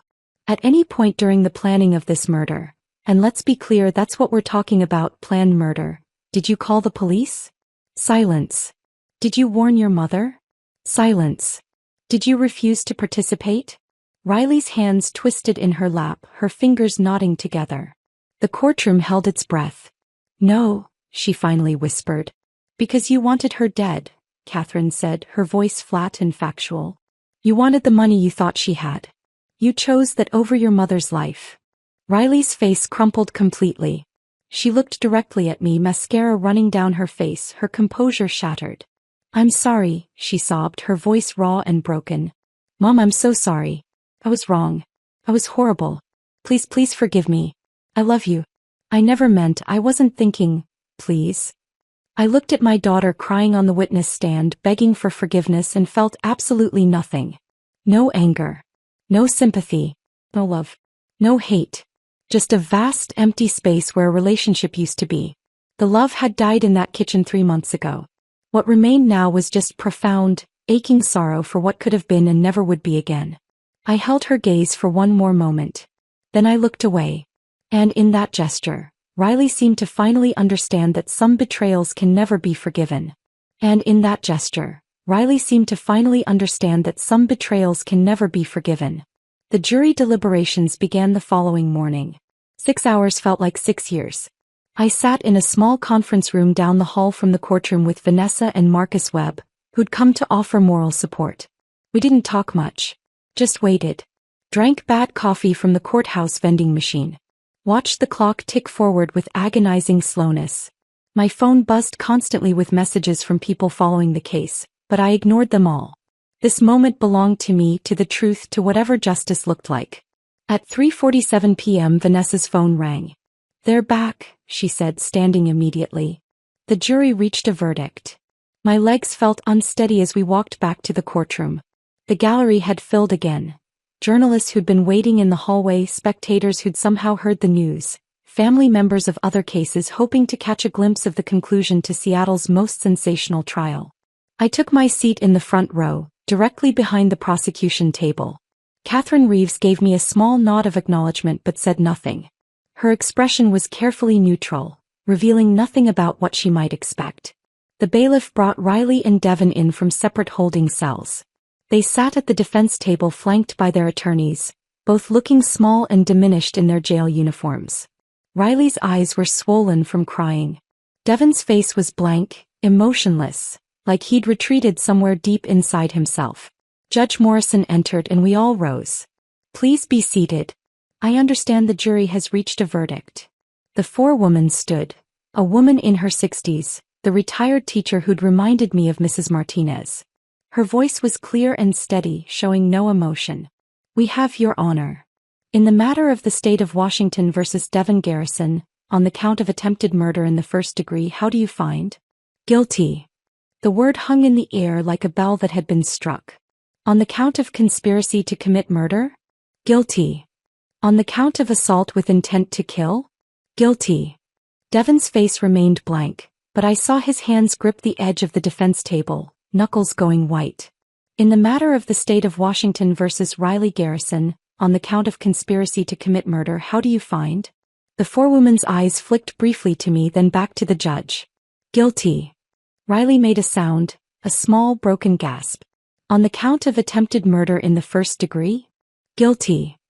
Riley collapsed forward onto the table, her shoulders shaking with sobs. Her attorney put a hand on her back, but she shrugged it off violently. The courtroom erupted in controlled chaos. Journalists scrambling for their phones, spectators whispering urgently, the judge's gavel pounding for order.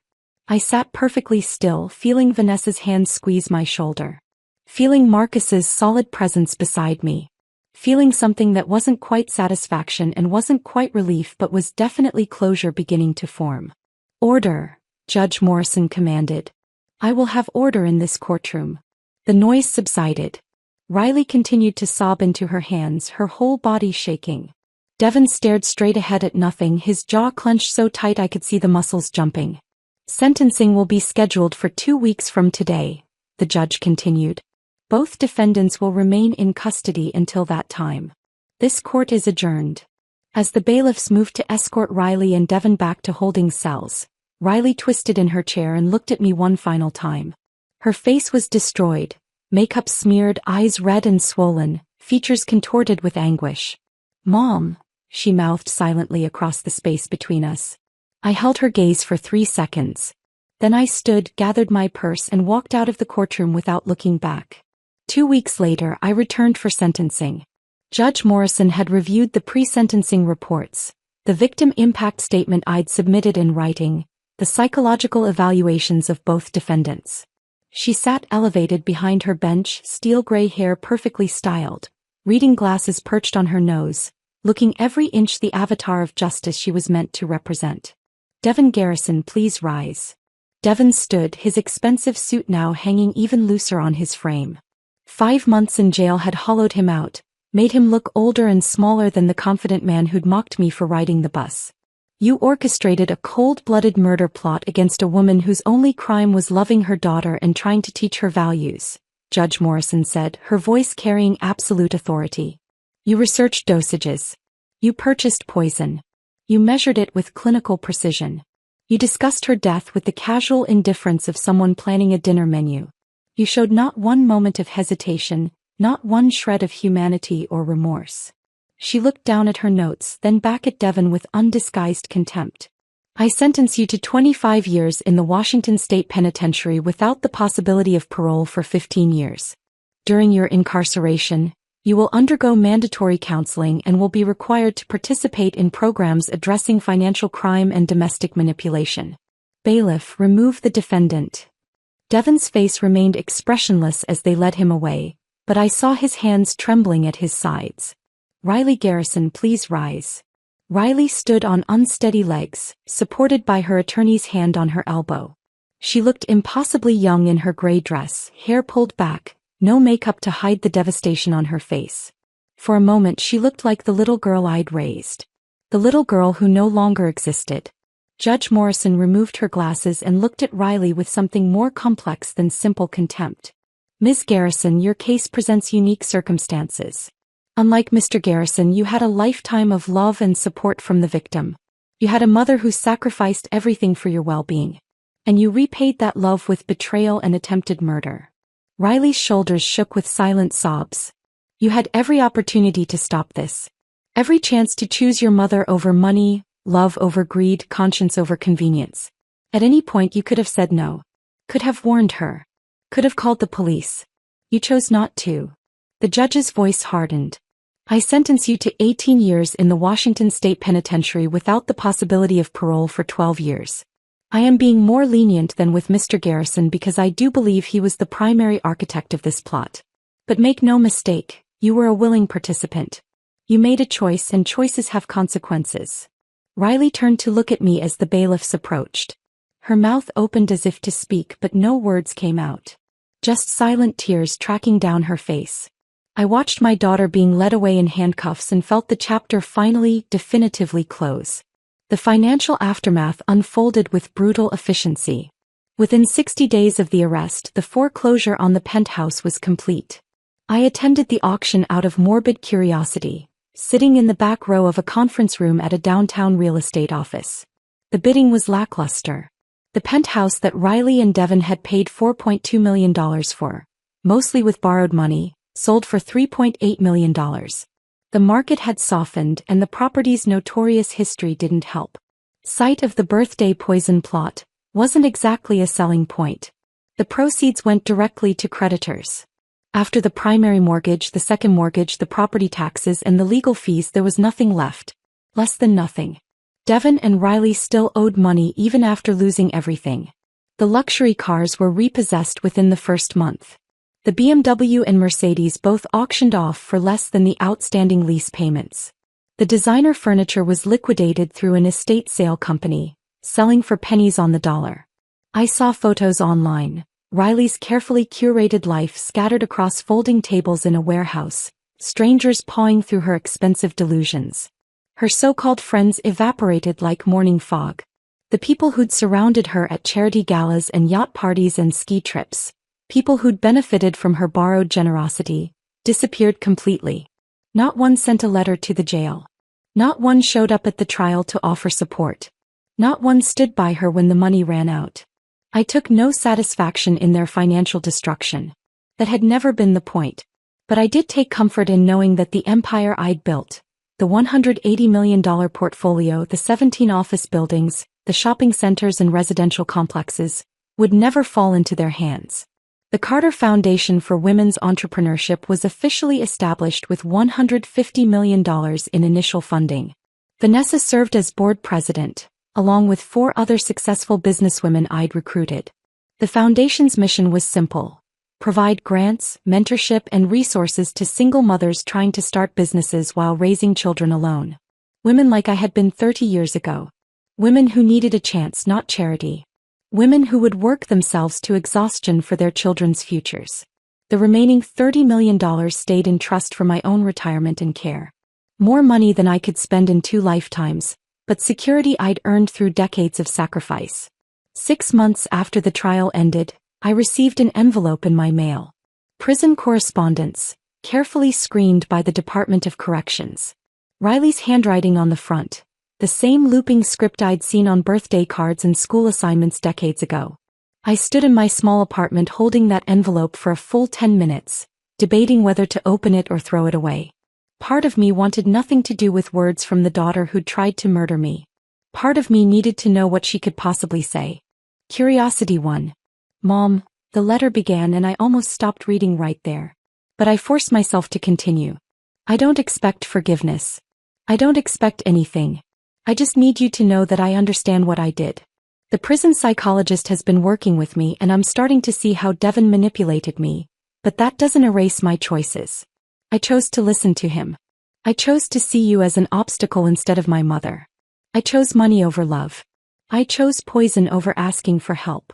The letter continued for 3 pages, single-spaced, Riley's handwriting occasionally shaky with emotion. She wrote about therapy sessions where she'd finally confronted her own shame about her modest upbringing. About how Devin had exploited those insecurities, convincing her that appearance mattered more than integrity. About the cognitive dissonance of loving someone while agreeing to kill them. "I'm going to spend the next 12 years minimum in here, and I deserve every single day of it," she wrote. "I deserve more. I deserve to never see the outside world again. Because what I did wasn't just attempted murder. It was the ultimate betrayal of someone who only ever loved me." The final paragraph made me set the letter down and cover my mouth with my hand. "I don't know if you'll ever read this. But if you do, I want you to know that you were a good mother. The best mother. You worked yourself to exhaustion to give me opportunities. You sacrificed your own happiness for mine. You tried to teach me values, and I rejected every lesson. I failed you, not the other way around. I love you. I'm sorry."